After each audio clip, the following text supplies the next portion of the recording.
¿Cómo les va? Buenas tardes. Aquí estamos comenzando otra emisión de Los Días Contados para compartir aproximadamente 45 minutos de aquí hasta las 14:15 aproximadamente. Ustedes vieron cómo es el tema de los horarios en los canales de televisión. Hay algunos cascarrabias que por 1 minuto, 2 minutos hacen un escándalo. Hay otros que por ahí también les gusta y continúan y siguen y se extienden. No tenemos afortunadamente ese inconveniente nosotros acá, así que con el tiempo que disponemos, bastante amplio ahora, sin espacio cedido a los partidos políticos. ¿Los extrañan esos espacios? ¿Cuánto hubo? ¿Cuánto chamullo? A ver, cuando uno dice cuánto chamullo está simplificando con una frase o un término de lunfardo lo que en algunos casos eran propuestas y en las otras eran simplemente chamullo, ¿no? Y parece ser que en la idea de mucha gente, sobre todo el receptor de ese chamullo, entró bárbaro, fenómeno, ¿no? Anda circulando por WhatsApp y probablemente muchos de ustedes ya lo hayan visto y por eso nosotros nos vamos a ser redundantes, porque tampoco yo creo que eso sea, en definitiva, ni la más importante, desde ya que no la única, pero ni siquiera la más importante de las razones que explican el comportamiento electoral. Primero, no voy a pecar de tanta arrogancia como para yo tratar de decir de qué manera, por qué razón y cuáles son las motivaciones del voto. Sí puedo hacerme una composición de lugar, tener algunos pensamientos, algunas dudas, muchas más dudas que certezas, pero evidentemente hay quienes tienen efectivamente una suerte de expertise, digamos de trabajo al efecto, para ver de qué manera se puede incidir sobre el electorado, ¿no? Y eso de que hacía referencia yo de Durán Barba es esta historia del arte de ganar en relación a los simios racionales que expresan sentimientos, con los que en algún punto definen su librito a todos nosotros, provocando el odio hacia un adversario. No importa qué es lo que pase de verdad, sino lo que los medios de comunicación pueden hacer creer que suceda, y termina rematando esa frase con que el reality show reemplaza a la realidad. Es decir, lo que se ve, lo que se cuenta es más importante que lo que ocurre verdaderamente. Esto no es un concepto genuino de Durán Barba, sino que es una simplificación para que además la entiendan todos los que le hablan con él, los que son coacheados, ¿no? Porque por ahí, si uno manda a autores más profundos, ¿no?, para ver lo que es el concepto de posverdad, que hace un par de años, ya más de 2, creo que fue en el año 2014 o 2015, que fue la palabra seleccionada por los lingüistas como el vocablo del momento.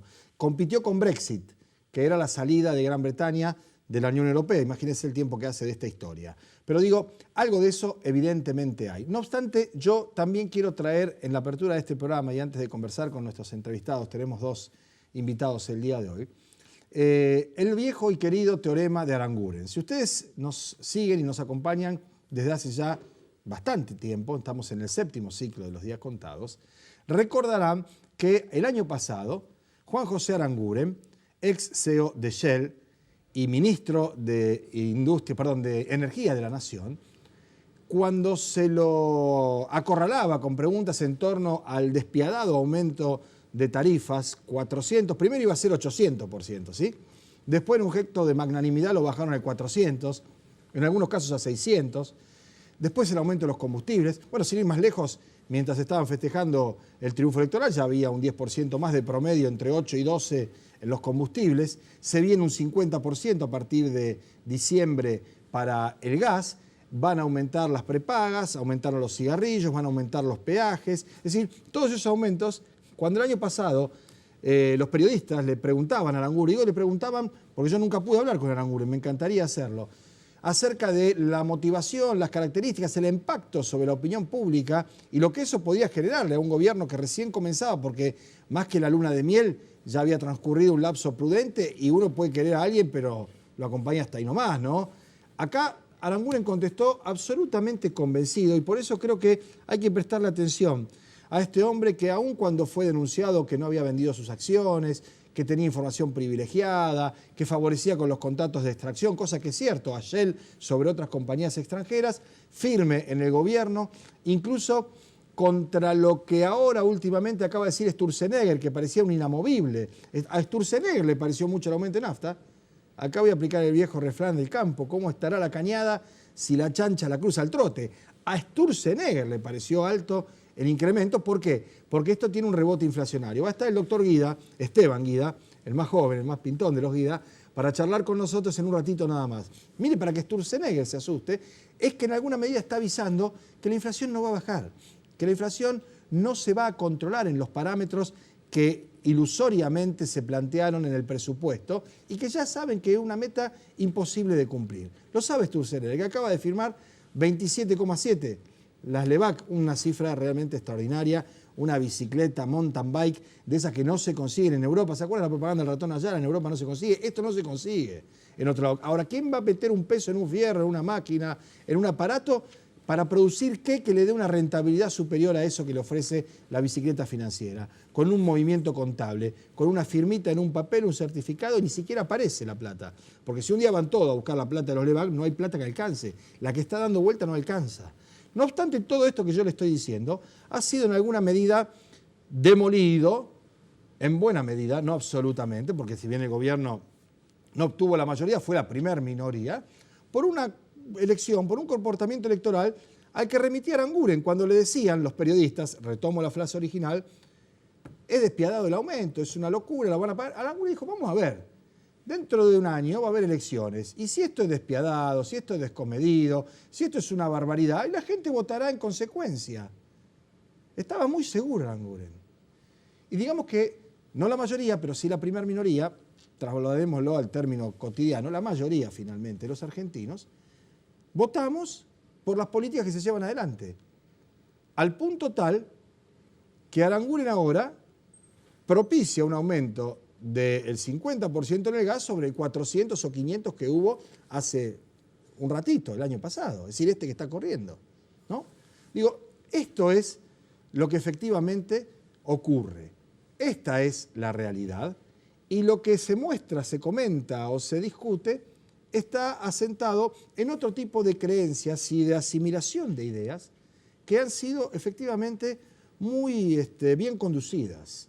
En un rato nada más, la Cámara de Diputados de la Nación probablemente decida el desafuero de Julio De Vido, un hombre que ha sido acorralado y acusado en este momento y en anteriores momentos, insisto, con la fidelidad de los telespectadores en torno a nuestra opinión sobre De Vido y sus comportamientos, sobre tener incluso a su esposa en el área de control, es lo mismo que meter el zorro dentro del gallinero, de una serie de cuestiones que se fueron concatenando, que aquí se fueron contando también y que ahora pueden desembocar, porque no han bajado los diputados del Frente para la Victoria del Recinto y entonces va a ser incluso más rápida la tarea, al desafuero. De Vido ya averiguó, va a ir al penal, creo que va a ir al hospital de Ezeiza y después se verá qué penal y demás, ya está más o menos asimilado el hecho de que va a perder la libertad. Ahora, De Vido era el ministro de Infraestructura de la Nación.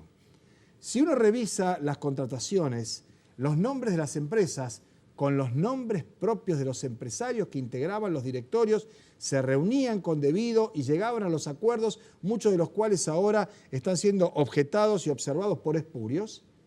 Cuando hable De Vido, y esta es la instancia que también estamos esperando, después que sea detenido e indagado, imputado y quede preso, tal vez conozcamos también el otro lado de la avenida. Porque la coima, en el Estado, la puede exigir, pedir, imponer un ministro o los funcionarios, pero la pagan empresarios.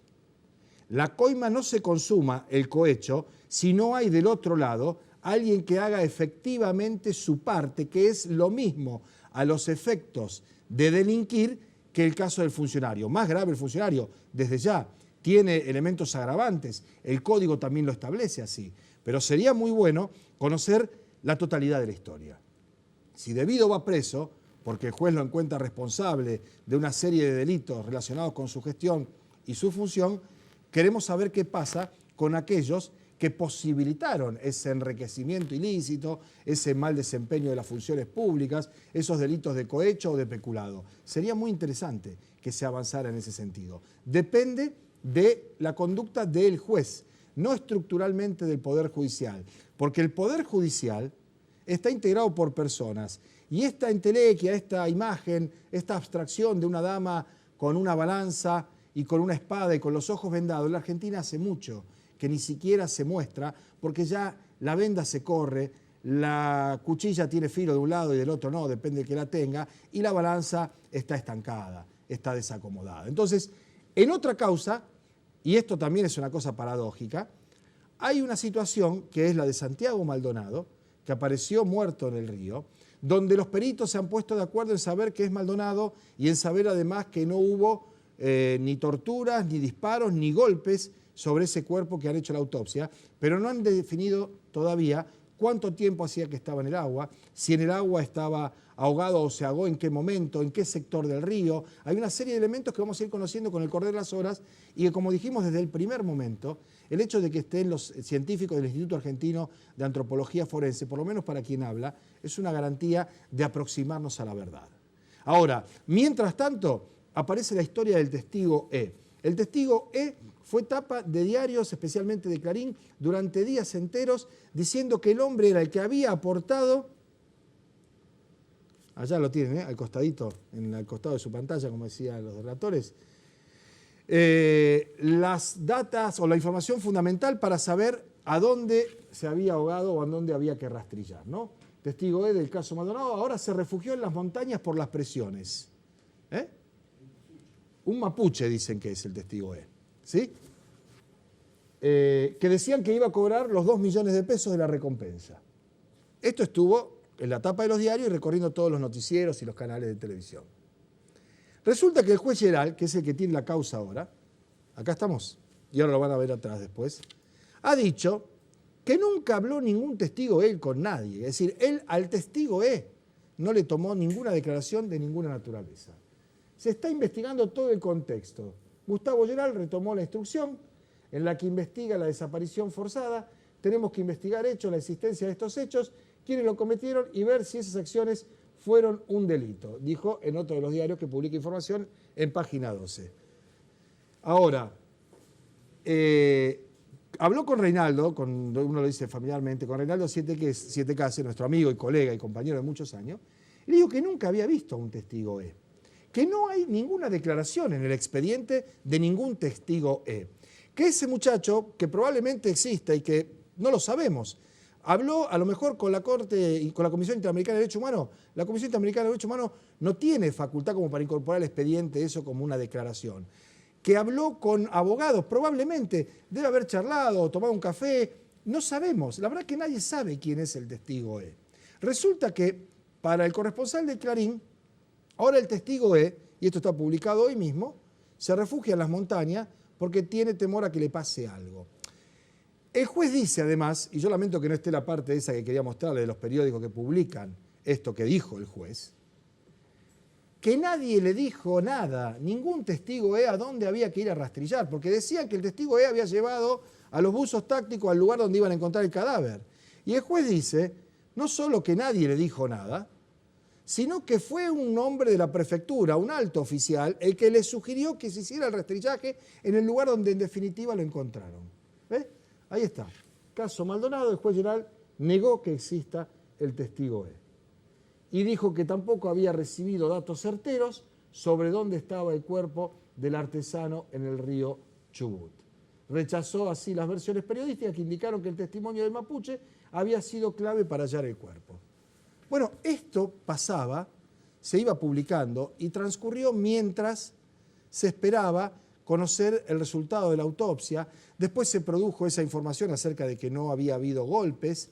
Luego se produjo la protesta de sectores que rompieron vidrieras, fueron funcionales, por supuesto, a quienes estaban tratando de exculpar definitivamente a la gendarmería, y no se volvió a hablar prácticamente del tema. Salió de la agenda de los medios de comunicación masivos porque ya había transcurrido también el plazo electoral. Ahora, la pregunta que nos hacemos nosotros es si conoceremos, en definitiva, qué pasó y cómo fue que este muchacho de 28 años, que estaba junto a 7 u 8 mapuches y otras gentes, fue acorralado por un centenar de gendarmes y terminó perdiendo la vida. Si se ahogó, cómo fue, se ahogó. ¿Qué pasó? Si ahí termina la historia. Me temo que estemos frente a otro caso Nisman, en donde lo que se está tratando de hacer es fortalecer las hipótesis preexistentes independientemente de lo que la ciencia y la investigación establezca. Así pasó con Nisman, y aquel que cree que Nisman se suicidó, no hay manera de sacarle de la cabeza de eso, lo mismo que aquel que cree que a Nisman lo mataron. Con el caso Maldonado estamos llegando a la misma situación y una vez más, y por distintas causas, falla la justicia y falla, por supuesto, en su conjunto la sociedad a partir de dar por hechos o por ciertas situaciones que ni siquiera han sido comprobadas. Queríamos contar esto en la apertura del programa, varios temas que hemos recorrido. Los invitamos a quedarse, hacemos la pausa y cuando volvamos estamos hablando con Esteban Guida de cuestiones económicas, a propósito de lo que también decíamos, ¿no?, en la apertura, el tema de las LEVAC, la inflación, los aumentos, los tarifazos, lo que se viene. Ya volvemos.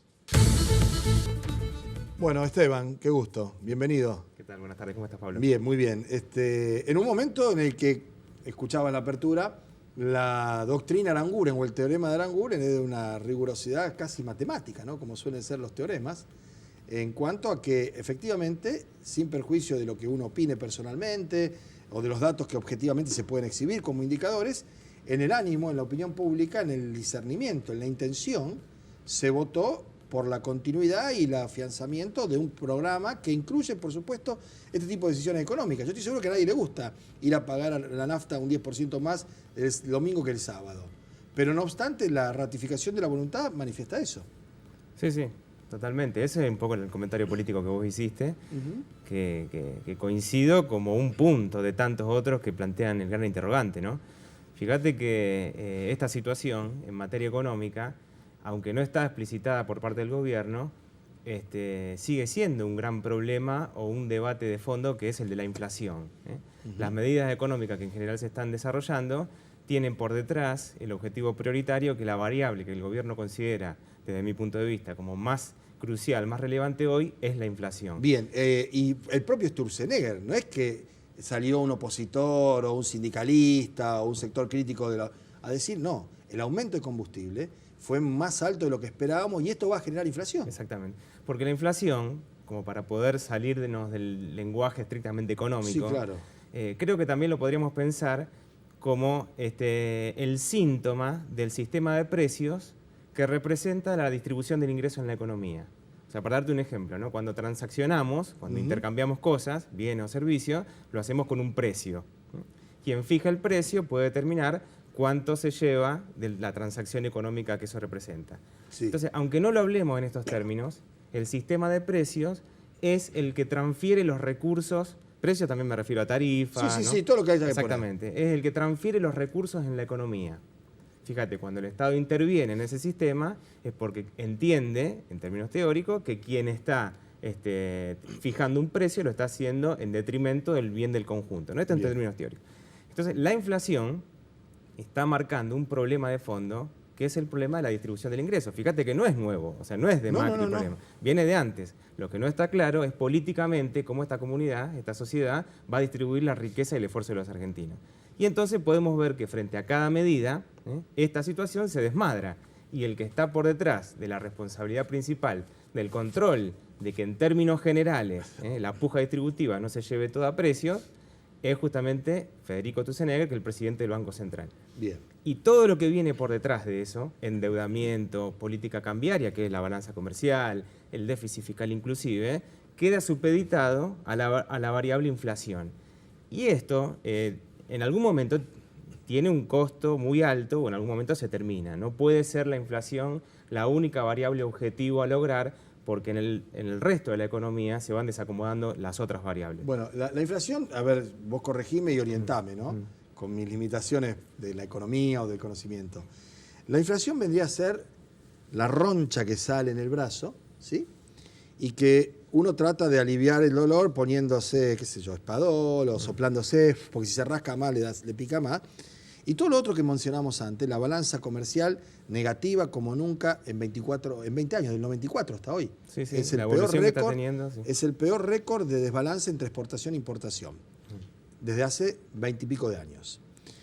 El endeudamiento, que crece a un ritmo sin precedentes también en los últimos años, desde la recuperación de la democracia. Incluso el anuncio del presidente de que mientras haya necesidad para poder parar el déficit va a haber endeudamiento, ratifica eso. Eso es lo que no se ve y es lo que está realmente por debajo de la piel y es lo que está enfermo. Me da la sensación que nosotros nos vamos a ir rascando. Esto es lo que quiero decir, sí, sí. ¿verdad?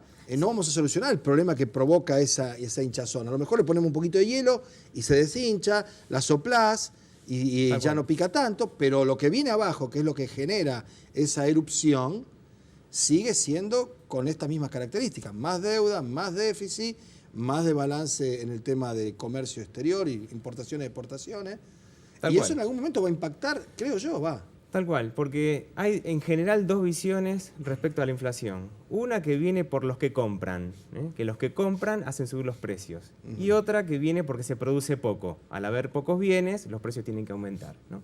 El gobierno tomó una clara posición respecto a la primera, a que como se compra mucho, los precios tienden a subir. Por eso controla la cantidad de dinero. O sea, se enfría la economía, dicen Exactamente, los economistas. Se exactamente. enfría, se baja el consumo, Exactamente. pero ahora se bajan los salarios, en términos de que no van a ir al lado de la Por inflación supuesto. para bajar el consumo, o los salarios se bajan para bajar los costos y los costos para hacer más rentables las empresas y los márgenes de ganancia van con otra distribución diferente del ingreso, que es lo que decía al comienzo. Por supuesto que la baja del salario real no solamente apunta a controlar la inflación, sino también a hacer más competitivo o más barato la mano de obra en un proceso productivo, justamente porque las otras variables, la de la inversión, la producción, no las estás considerando. Fíjate una cosa importante.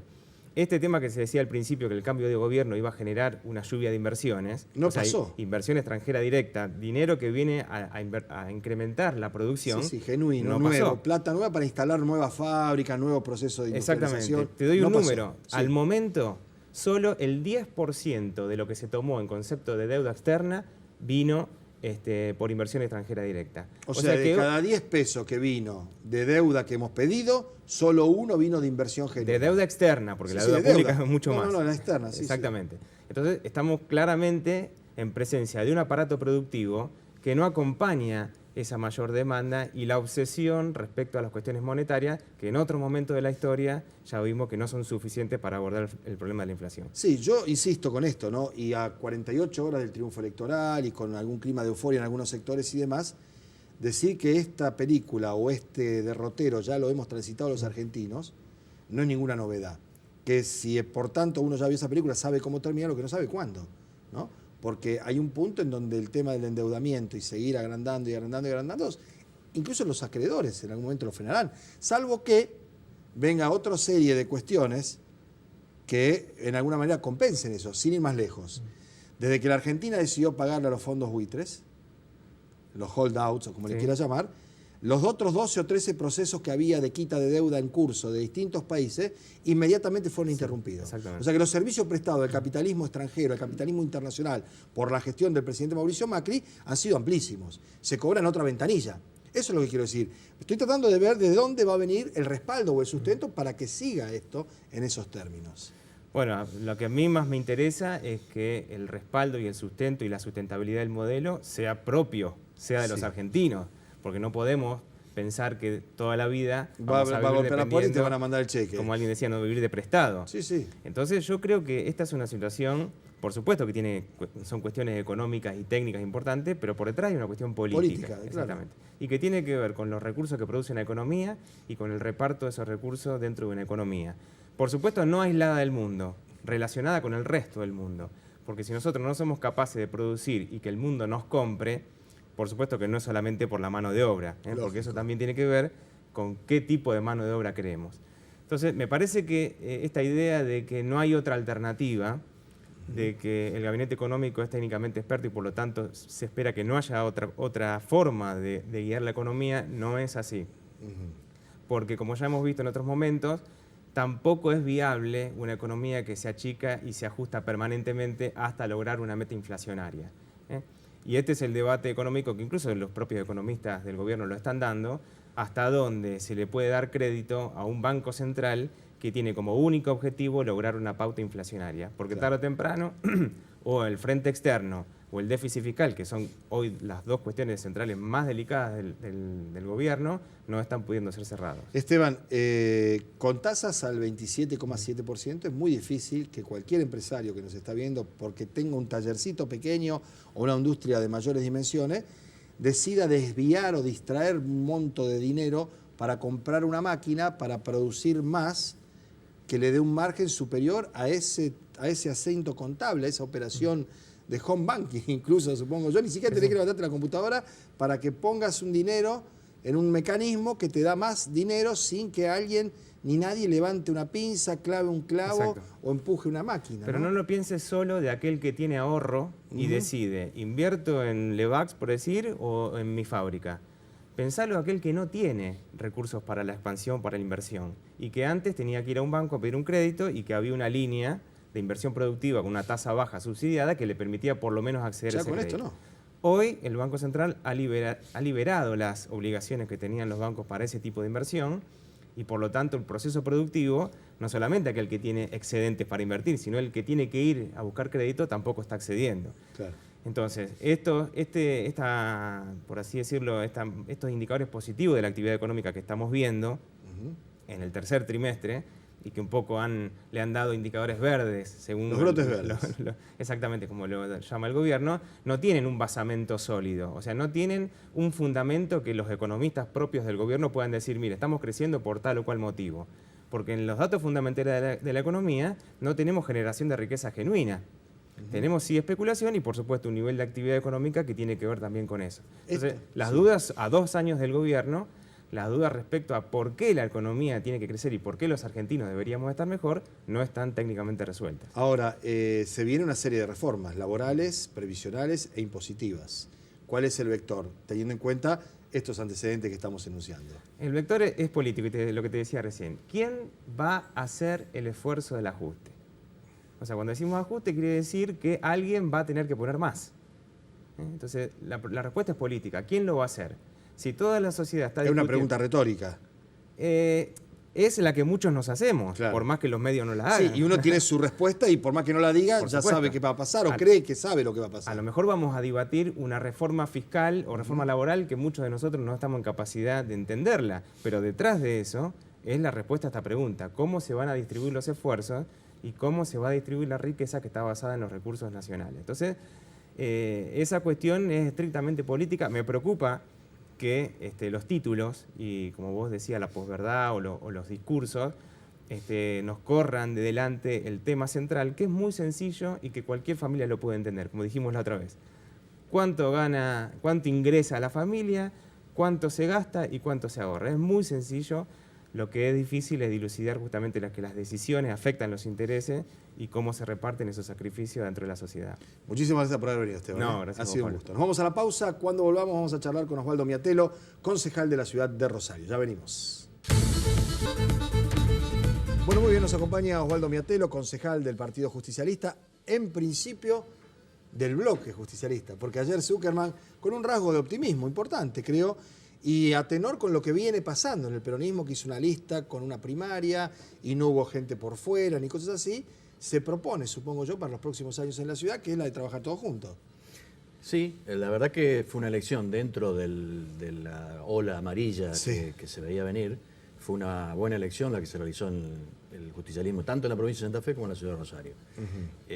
Y tenemos alrededor de 7 concejales, que es un peso propio importante, en la medida en que sepamos construir una unidad. Hoy por hoy, esos 7 concejales están en 3 o 4 grupos. En distintos bloques. Sí. De modo que me parece importante lo escuché a Roberto decirlo eso, lo he hablado personalmente, y me parece que de acá a diciembre, que es donde se realinean entre los nuevos concejales, se constituyen los nuevos bloques, las nuevas autoridades, tenemos tiempo para hablar, porque yo tampoco, lo que no quiero es que haya una unidad administrativa, burocrática. Claro, sí, un sellito, y después cada uno vaya por su lado. De transporte y uno dice negro y el otro blanco. Sí, o voten diferente absolutamente en todo. Puede haber cuestiones de conciencia, eso sí, que uno se respeta, ¿no? Eso y sí, tiene que ser así. Pero después hay cuestiones que son de temas estrategia política. de la ciudad, donde vos tenés que decir qué hacer con el transporte. Sí, votar no el endeudamiento. Exactamente. No, eso no podemos hacer un carnaval. Tenemos que tener una concepción política común en temas importantes y después, obviamente, admitir los matices que cada uno tiene.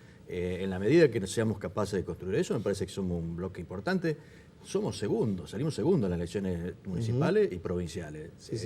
Por lo cual me parece que vamos a hacer, por lo menos en lo que respecta a mí y por lo que he hablado con otros compañeros, los esfuerzos necesarios para concretarlo. Después veremos los resultados. Claro. Bueno, hablábamos recién de las cosas de la ciudad. Uno de los temas es el transporte, ¿no?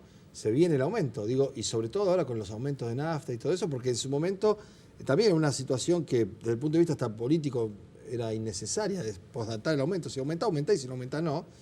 se va a venir una discusión sobre ese asunto inmediatamente, ¿no?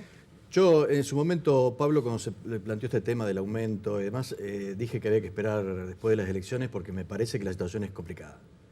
Primero porque tenemos un proceso licitatorio que aparentemente ya tiene ganadores, pero que por lo menos en lo personal no vi el decreto de adjudicación a las empresas que ganaron. Bien. Segundo, porque va a haber que rediscutir el tema tarifario, Sí.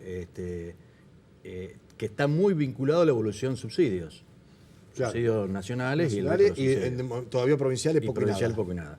¿Por qué? Porque ahora vos tenés un aumento del combustible. El combustible, el principal componente de costos del transporte es el recurso humano, que es Bien. más de la mitad. Pero el segundo es el combustible. De manera que si los subsidios no van acompañando la evolución, vamos a tener un problema.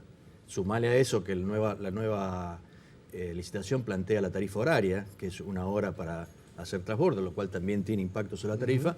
Me parece que se viene una discusión interesante. Bueno, vos participás de un consejo en donde las reuniones de labor parlamentaria son casi sesiones, ¿no? Sí. Porque hay como 16 bloques, 15 bloques, no sé cuántos son. Y somos 18. por eso, 18 ¿no? bloques, bueno, sobre 20 y pico de concejales, es una enormidad. Ahora se va a pasar probablemente a una reunión de labor parlamentaria de 4 o 5 bloques, ¿no? Esto facilita las cosas, digo, porque con el tema del endeudamiento en su momento hubo 2 meses o 2 meses y medio de idas y vueltas, marcha y contramarcha, de sumar y restar votos y demás, y la situación no se, digamos, se definió por defecto, no por decisión política, sino por no decisión, ¿verdad? Sí, en principio obviamente facilita. La labor parlamentaria, que es un ordenador de las sesiones, de los Sí, sí, temas, la y donde agenda, se pueden, lo que se va a se tratar. pueden acordar determinados temas. Una cosa acordar entre 18 y otra cosa acordar entre 4 o 5.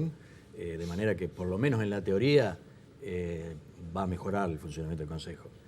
Obviamente habrá que verlo después, en la cancha se ven los pingos, digamos, pero en teoría esto debería mejorar. ¿Puede haber un concejal peronista presidiendo el cuerpo? Digo porque en un momento determinado, charlando aquí con Roy al día siguiente de las elecciones, él dijo que ni él personalmente ni el PRO estratégicamente pretenden tener la presidencia del Consejo Municipal, que por tradición les correspondería, teniendo en cuenta que son la fuerza con mayor cantidad de concejales, ¿no? Sí, a ver, yo creo que la composición del Consejo tiene que garantizar gobernabilidad. Primero dentro del mismo Consejo y también en vinculación con la Intendencia. Con la Intendencia, lógico. Creo que a veces nosotros, en general, como sociedad, subestimamos el rol del Consejo porque creemos que el Ejecutivo es todo. Son 2 órganos que están en igualdad de condiciones, de manera que si no hay correspondencia y si no hay cierto equilibrio entre uno y otro, la verdad que se complica la gobernabilidad. Entonces, las autoridades, más que las autoridades por sí mismos, deben reflejar un criterio político de hacia dónde se quiere ir, cuál es el núcleo de alianzas. Ninguno tiene votos propios. Claro. Vos necesitas 15 votos para tener mayoría en el Consejo. Es decir, que ni aún el PRO, que va a tener 9, está muy lejos de esa mayoría. Claro. De modo que si hay que componer alianzas que permitan esa mayoría y que permita, por lo menos en los temas cruciales para la ciudad, garantizar gobernabilidad. En ese caso, creo que el peronismo, como segunda fuerza y con un bloque, si logramos constituirlo de esta manera, estamos en condiciones de ser, por lo menos, partícipes de ese acuerdo. Perfecto. No, hacía esta referencia porque me da la sensación que el perfil de la ciudad, a partir de estos alineamientos que hay y no tanta dispersión en bloques, puede llegar a modificarse en tanto y en cuanto, como bien decías vos, se establezcan políticas de alianza de determinados grupos con otros grupos. ¿Qué quiero decir con esto? Lo paso en blanco y negro. En los últimos años el socialismo, para muchos inexplicablemente, votaba más cerca y junto con el PRO que con otras fuerzas del campo progresista, para decirlo, lea Ciudad Futura, alguno de los bloques peronistas o el de Celeste Reprati. Es decir, me parece que eso se va a replantear y que creo que se puede ver plasmado incluso a la hora de definir las autoridades del cuerpo, ¿no? Espero que sí. Bien. A ver, vos cuando elegís tus amigos y tus aliados, estás todo tu derecho de hacerlo. Ahora, lo que no podés es ignorar que eso tiene consecuencias. Claro, por supuesto. De manera que, digamos, los acuerdos que se alcancen en ese momento tendrán que reflejar esa voluntad de hacia dónde ir. Me parece que hay temas, recién decíamos el transporte, pero hay temas urticantes que se vienen, presupuesto. Bien. No es menor. Seguramente van a dar dando vuelta el endeudamiento y todos los temas que en un año electoral de algún modo se han ido postergando y que ahora va a haber que tratarlo. Perfecto. Habrá que llegar a acuerdos sobre esos temas y la composición del Consejo tendrá que reflejar eso. Y te agrego algo más. El socialismo, porque vi algunas declaraciones del gobernador convocando a la gente que se... Incluso este peronismo dijo. Por eso, el socialismo deberá entender que salió tercero.